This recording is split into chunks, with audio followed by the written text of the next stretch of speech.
Nih Pak, indahnya begini Pak. Maaf ya. Lihat istri itu ingat Allah. Lihat anak ingat Allah. Ibu lihat suami ingat Allah. Kalau melihatnya begitu, maka substansi berumah tangga itu nikmat rasanya, dan tanggung jawab itu melekat pada diri kita untuk terjaga dalam kebaikan. Ya. Saya nitipkan handphone saya ke antum, dan antum tahu itu punya saya. Ya, dan Anda mencintai saya misalnya, ta'zim di situ. Mungkin nggak handphone itu ditempatkan di tempat yang tidak baik? Mungkin nggak Anda taruh di lantai begitu saja? Demi Allah saya katakan, mungkin Anda akan mencari tempat terbaik, disimpan di situ, dirapi-rapikan, dilap-lap, karena Anda merasa itu punya saya yang dititipkan pada Anda. Manusia saja bisa Anda perlakukan demikian. Bagaimana ketika Anda melihat anak itu amanah Allah, yang Anda sebagai orang tuanya akan ditanya di kemudian hari. Maka kalau mau bersikap yang nggak enak itu, nggak bisa Pak kita lakukan. Mau bentak tuh nggak bisa. Mau marah tuh ditahan-tahan. Ya. Dan itu dijaga. Lihat istri sebagai amanah Allah itu beda caranya dengan hanya melihat kemanusiaannya saja. Istri melihat suami sebagai amanah Allah akan lain. Ya. Makanya akan selalu sempat dan optimal merawat istri sendiri dibandingkan lihat-lihat istri orang.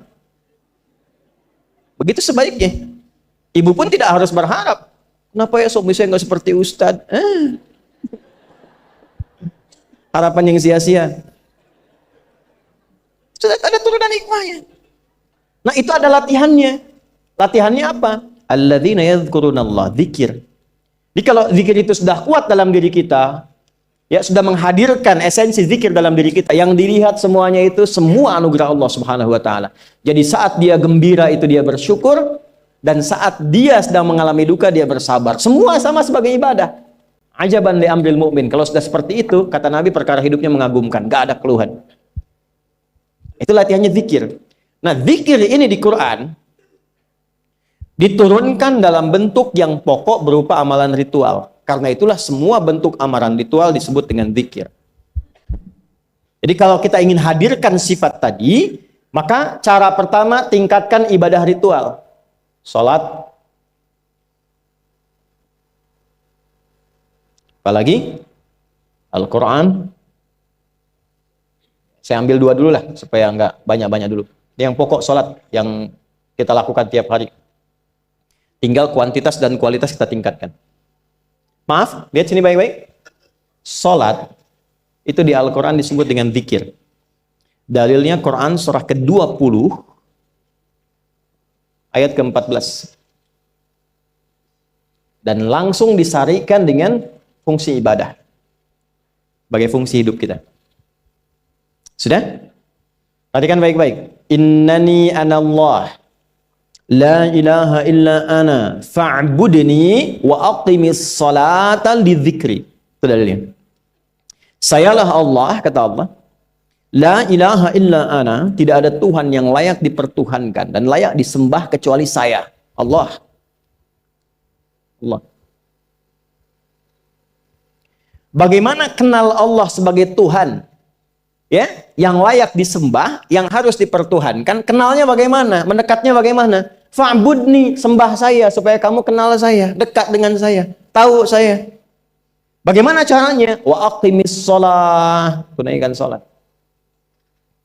Jadi kalau pengen dekat dengan Allah, terkoneksi kepada Allah, tersambung, punya sifat tawakal yang kuat, nih tingkatkan salatnya, tambah. Makanya tiap hari kita sholat 5 waktu itu untuk membangun konektivitas dengan Allah. Sebab kalau sudah dekat, aksesnya pun terbuka semua. Itu maksudnya. Anda dekat dengan pimpinan, akses di perusahaannya kan mudah untuk diakses. Ya kan? Kita punya kenalan yang kuat, yang punya sesuatu, aksesnya mudah dibuka. Kita kenal Allah dan dekat dengan Allah, apa yang sulit bagi Allah. Dan ini kita yakin. Nah sekarang Allah kasih jalan. Coba lihat orang-orang dulu, ya. Mereka ketika akan melatih dirinya untuk tersambung kepada Allah, sholat semua, termasuk para nabi, rasul. Tapi dahsyatnya, ketika ada apapun dalam kehidupannya yang sulit Allah mudahkan, minta langsung dikabulkan. Dan sangat luar biasanya, seringkali terjadi mintanya lewat sholat. Nabi Zakaria itu kan dihukumi istrinya oleh medis itu menopause dan mandul. Maaf, nggak mungkin punya keturunan. Kapan mintanya? Dalam sholat. Mohon sama Allah. Dan itu dikabulkan. Dan diabadikan di Quran dengan surah yang sama, Ali Imran ayat 38 sampai 39. Hunalika da'a Zakaria rabbah qala rabbi habli min ladunka dzurriyyatan thayyibah innaka sami'ud du'a. Ya Allah, mereka mengatakan aku nggak mungkin punya keturunan. Mereka mengatakan istriku punya keterbatasan. Maka aku memohon kepadamu yang tidak punya batas dalam pemberian. Engkau yang maha mendengar. Kalau kepada yang maha mendengar doa saya tidak dikabulkan, mohon tunjukkan kepadaku lewat sholat ini ya Allah, dengan cara apa lagi dan kepada siapa aku mesti memohon. Itu nggak nunggu lama, permohonan selesai turun jawaban ayat 39-nya. Fanadatul malaikatu wa huwa qa'imun yusalli fil mihrab. Turun malaikat mengabarkan engkau dapat kabar gembira akan punya anak, langsung namanya dikasih Allah Yahya. Annallaha yubasyiruka bi Yahya. Artinya hidup yang mustahil menurut manusia, lahir dari rahim seorang perempuan, maaf, yang divonis monopause dan mandul, bayi yang hidup, kata Allah nggak ada yang mustahil, lahir dan terjadi itu. Yahya, John, lahirlah. Kapan terjadinya? Saat sholat. Karena itu saat dipanggil sholat, itu isinya tuh kan doa semua. Silakan ngecek, isinya doa semua. Dari mulai takbir, sujud sampai salam, isinya doa semua. Dan itu konektivitas kita dengan Allah, minta. Kapan itu bisa terkabul dengan cepat doanya? Kapan selesai urusan kita? Kalau koneksinya bagus. Makanya disebutnya zikir, yang terhubung, yang nyambung. Semakin kenal, semakin dekat, semakin mudah. Kadang belum minta, sudah diberi. Ada yang orang belum berucap, Allah sudah berikan. Sehingga ketika menghadapi masalah yang sama, ringan. Bukan nggak punya masalah. Akan dihadapi, diringankan oleh Allah. Masalah yang sama, ini sampai ribut, adu argumentasi. Orang ini cuma senyum selesai. Betapa banyak masalah kecil diargumentasikan jadi besar. Akhirnya problem. Tapi tidak sedikit masalah besar dihempaskan di atas sajadah. Ketika koneksinya dengan Allah itu kuat, tiba-tiba hilang seketika. Selesai. Makanya Nabi Yakub kalau punya masalah, yang beliau lakukan apa? Dia bentangkan sajadahnya, dia sholat, dia mohon kepada Allah. Itu dilestarikan di Quran surah ke-12 Yusuf ayat ke-86. Aku tuh kalau sedang punya masalah apapun, ya aku bangun konektivitas dengan Allah. Innama ashku bathi wa huzni ilallah. Saya curhatnya cuma sama Allah. Ini Pak, ini bagian pertama. Nah, jadi kalau ingin semakin kuat, sampai ada masalah diringankan, mau kerja dibukakan pintunya, itu ada jenisnya. Yang pokok ada 5 waktu, 17 rakaat. Yang detil itu ada pada sunnahnya. Dan itu hebatnya dalam Islam. Dijelaskan caranya, disebutkan tujuannya, dan diterangkan hikmahnya. Contoh. Kita sekarang jam berapa? Jam 9.20. Di waktu saat ini ada waktu sholat disebut dengan sholat duha. Duha itu dibagi 3. Ada awal duha, penguat zikir, pengganti seluruh bagian zikir di tubuh kita, yang disebut dengan syuruk. Itu kurang lebih jaraknya 1 jam setelah subuh. Jadi kalau tadi 4.45, ya 5.45 menjelang jam 6 itu masuk syuruk. Setelah itu masuk ke jam 8 sampai ke kurang jam 10 itu pertengahan duha. Pertengahan duha. Apa fungsinya? Di antaranya mempermudah rizki. Di antaranya. Bilangannya berapa? 2 sampai 4 rakaat bisa dikerjakan. Ya, dan harapannya apa? Bukan pada rizkinya. Ya, jadi jangan sampai motifnya cuma sekedar keduniawi, kurang tepat. Kenalkan kepada Allah, nanti biarkan janji yang disampaikan oleh lisan Rasulullah itu terjadi. Ya, jangan pada rizkinya, ini terbatas, cuma sampai situ. Tapi kalau kita minta sama Allah, dikasih jalannya itu dari sisi yang tidak kita duga. Anda berhitung, Allah kasih hitungan. Anda tak berhitung, Allah kasih apa yang tidak pernah Anda hitung sebelumnya. Itu poinnya. Maka lakukan sholat dekati, itu yang disebut sholat duha. 2 rakaat, tambah lagi 2, untuk kenal Allah. Kalau sudah merasakan dekat, sudah nyaman, sudah enak, muncullah kemudian kesan dalam hati. Terserah Allah mau kasih berapa. Yang penting sudah enak, sudah damai. Di titik itulah kemudian Allah limpahkan dari apa yang nggak pernah kita duga sebelumnya. Tiba-tiba keluar, kok ada telepon, dapat proyek, dapat macam-macam. Tapi tujuan sholatnya bukan untuk proyeknya. Buat kenal Allah, ulul albab ini. Kalau cuma pengen lancar, baru serabutnya. Kalau cuma pengen lulus proyek, itu baru daging luarnya. Ulul albab itu kenal Allahnya, sehingga dia tahu akses intinya tuh itu. Itu poinnya. Dan gak mahal. Emang kalau sholat duha di Anur bayar Pak? pakai biaya. Baiknya luar biasa. Sudah? Satu.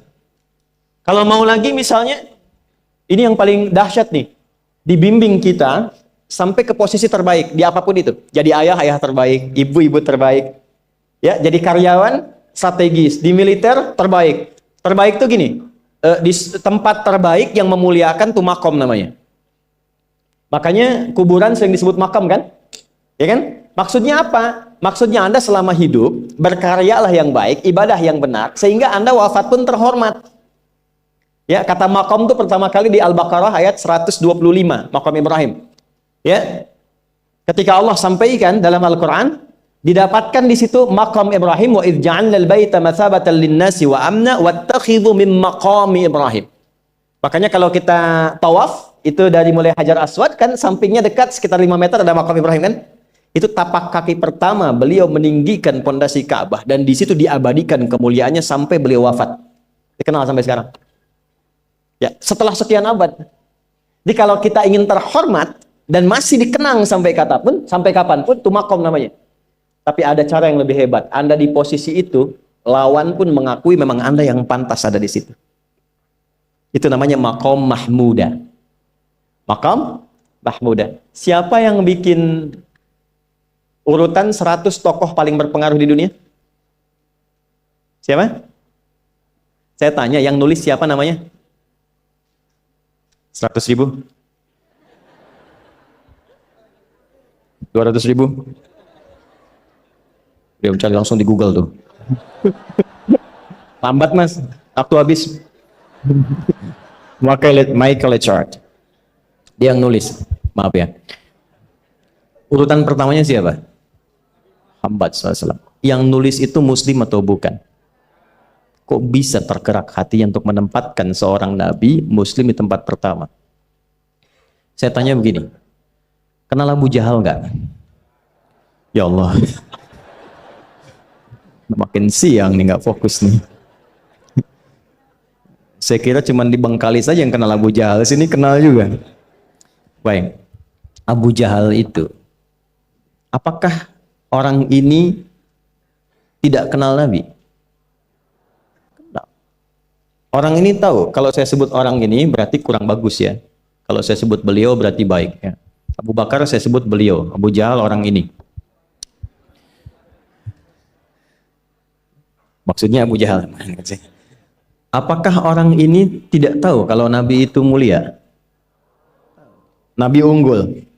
Nabi hebat kan? Jadi mengakui sebetulnya Nabi unggul. Dan gulat dengan Nabi itu dalam olahraga kalah. Dia tahu Nabi itu kuat. Ya. Di dalam cinta juga tahu Nabi paling unggul. Abu Jahal melamar Sayyidah Khadijah ditolak, Nabi nggak lamar, Sayyidah Khadijah minta dilamarin. Ya. Dari sejak itulah dia nggak mau tahu semua yang dari Nabi, pokoknya semua harus jelek. Walaupun dia tahu itu baik. Nggak kenal, sampai nggak menanamkan pada dirinya nggak ingin kenal kebaikan Nabi. Nggak ingin kenal pada sesuatu, itu jahlun namanya. Jadi kalau ada mbahnya yang paling bodoh, yang nggak pengen tahu, itu Abu Jahal namanya. Maka sejak saat itu orang ini disebut dengan Abu Jahal. Tapi Abu Jahal pun itu meyakini kebenaran, kekuatan Nabi, cuman karena iri saja. Gitu. Tapi dia nggak bisa nolak. Menilai seseorang di tempat terbaik yang kita nggak bisa nolak dan mengakui memang dia orang yang terbaik, itu namanya maqam mahmuda. Tahukah Anda, jalan untuk mencapai maqam mahmuda itu nggak akan mungkin kita dapatkan kecuali mendekati yang punya semua maqam, yaitu Allah Subhanahu wa Ta'ala. Dan jalannya lewat sholat. Itu lewat sholat. Tapi karena ini levelnya istimewa, tingkat tertinggi, ya prajurit pengen jadi komandan terhebat yang diakui, nggak ada orang nyoal. Di kepolisian pengen jadi pimpinan yang baik dan semua mengakui sehingga nggak ada yang nyoal. Di perusahaan pengen jadi pimpinan yang ideal, ya semua mengakui, nggak ada yang nolak. Itu maqam mahmuda. Jalannya apa? Ternyata nggak pakai uang, nggak pakai koneksi-koneksi yang tidak jelas. Koneksinya dibangun dengan Allah sehingga Allah melembutkan hati semua orang itu untuk menetapkan dia yang terbaik. Sholat. Karena levelnya tinggi, dinaikkan dari sekedar sholat fardu. Ditempatkan di waktu yang tidak biasa. Butuh pengorbanan, butuh perjuangan. Namanya tahajud. Turunlah Quran surah ke-17 ayat 79 sampai 81 itu. Quran surah 17 ayat 79 sampai 81. Ini poinnya. Wa minal laili fatahajjad bihi nafilatan laka asa ayyab'athaka rabbuka maqamam. Ini kan terjadi keanehan kan, ironinya. Anda pengen sukses, pengen tertinggi, Anda tahu Allah penentunya, Anda tahu Allah yang punya rizki, Allah punya kekuasaan, tapi Anda nggak mendekati Allah. Terus yang dipakai cara-cara salah, kenapa harus korupsi? Kenapa harus nyogok? Kalau SK-nya nggak Allah tetapkan, nggak akan turun juga. Dan sudah hukum, kalau ayah berbuat maksiat, itu anak istri pasti kena. Itu udah hukum.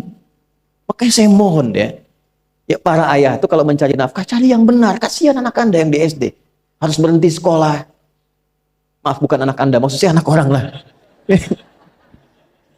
Kenapa harus korupsi? Maka ketika ada tawaran sogokan yang nggak bagus, tuh yang dibayangkan tuh itu bukan cuma proyek jalan dapat uang banyak, tuh anak-anak tuh bahaya. Ke sekolah disebut anak koruptor, sedih. Istri nggak sanggup keluar belanja. Tuh pikirkan, itu sudah hukum. Sudah hukum. Anak juga begitu.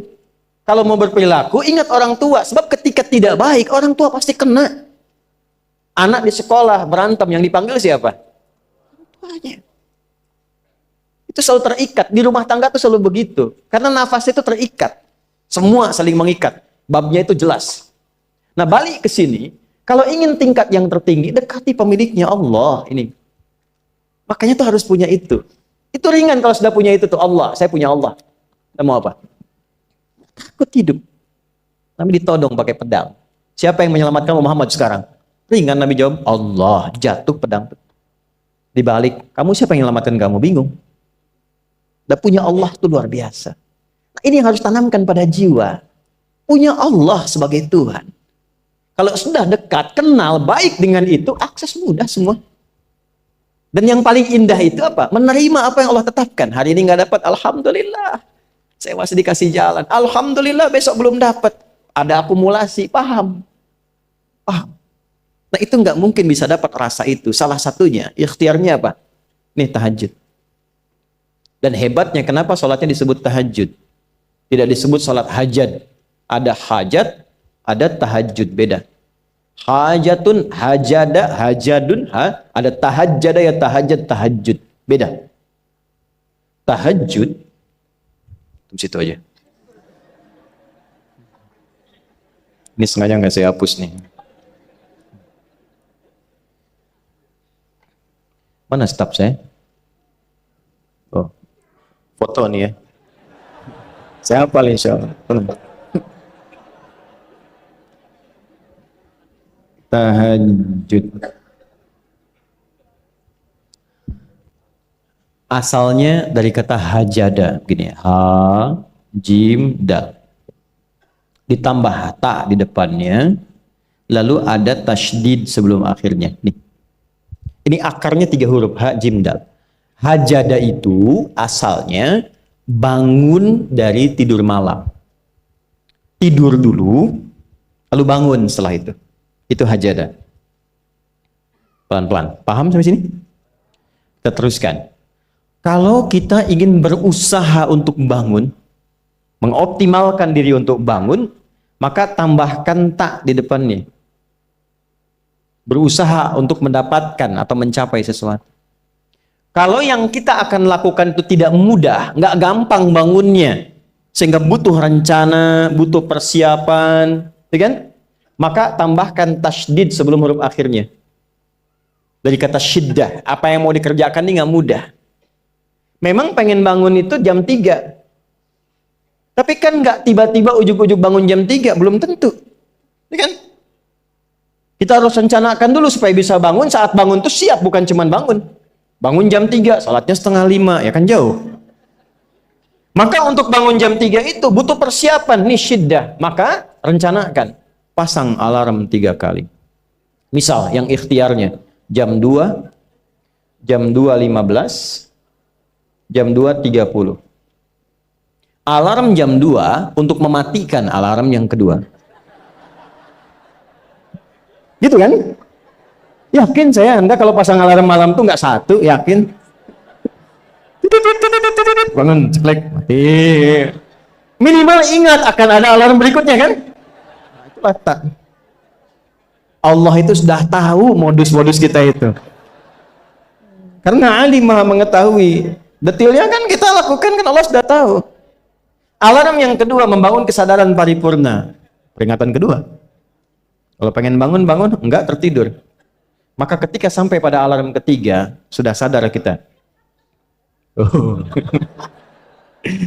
Papa Bu, alhamdulillah. Lebih baik telat daripada enggak sama sekali. Bangun. Nah, ini. Kalau kita tarik ke implementasi hidup, pengen level tertinggi itu butuh perjuangan. Latihan dulu, kan? Menguras fisik, energi, tenaga, biaya, hasilnya indah. Tapi ada jalan cepat untuk mendapatkan itu. Nih aksesnya, bangun kepada Allah. Gitu. Kalau kita tingkatkan ini, itu luar biasa. Jadi itu. Jadi. Nah, kalau ini terus ditingkatkan, terus tingkatkan, nanti membangun value yang terasa.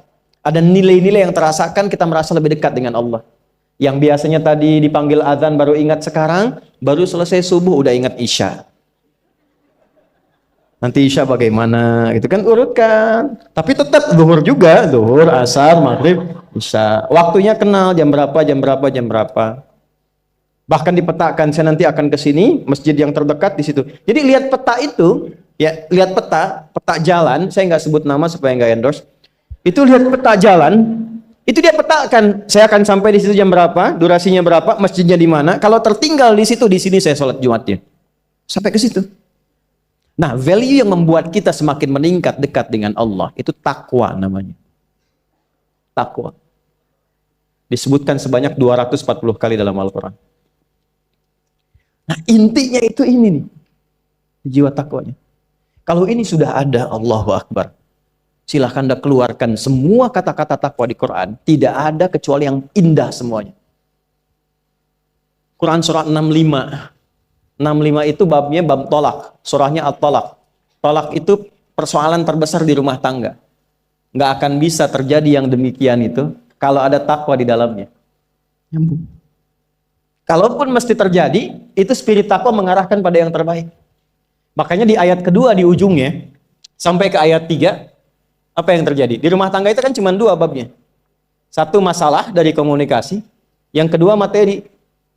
Perhatikan, wa may yattaqillaha yaj'al lahu makhraja wa yarzuqhu min haitsu la. Siapapun yang mampu meningkatkan takwanya kepada Allah, pakai man tuh, setiap personnya.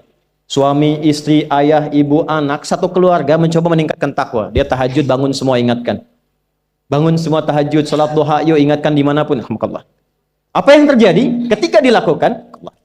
Apa jawab Allah? Yaj'al lahu makhraja. Enggak pakai alif lam, makhraja. Masalah apapun yang engkau alami. Suami berangkat ada masalah. Ada masalah umum yang semua orang mengalami itu. Tapi yang ini enggak. Kena macet, ada macet, dia mau berangkat, tiba-tiba diarahkan, jangan lewat situ Pak, macet, Bapak ke sini aja. Ya. Pak, ikut kami saja Pak. Tiba-tiba patwal datang, ayo ikut. Ya, itu bisa terjadi. Wa yarzuqhu min haitsu la yahtasib. Bahkan rezekinya pun itu datang dari sisi yang nggak diduga. Nggak nyangka ya. Emang nggak disangka-sangka datangnya. Ya, habis sholat tiba-tiba telepon masuk, belum selesai proyek ini ada permintaan itu. Beda istidraj dengan takwa itu lain. Kalau istidraj itu bertambah tapi lupa Allah. Hati-hati. Proyek nambah, sholat lupa. Hati-hati. Hati-hati ya. Pekerjaan menambah, omset nambah, tapi nggak pernah bisa ngaji. Nggak pernah mampu sholat. Hati-hati itu. Dan paling bahaya kalau itu nambah terus sehingga membuat lupa semua ibadah. Itu istidraj namanya. Istidraj. Ancamannya akhirat tuh, hati-hati. Segera ingat, segera ingat. Tapi kalau semakin nambah, semakin ingat Allah, itu anugerah. Karena Allah telah menilai hamba ini paham menjalani kehidupan, sehingga dia ngerti. Makanya Utsman, Abdurrahman bin Auf, setelah masuk Islam, hartanya makin nambah. Karena kenapa? Karena telah dinilai layak mengelola harta, paham cara mengelolanya. Dapat segini, alokasikan ke sini. Dapat segini, alokasikan ke sini. Pak, di mana logikanya? Ada 600 truk hasil usaha. Bapak punya 600 perusahaan. Satu perusahaannya itu bergerak di bidang misalnya logam mulia.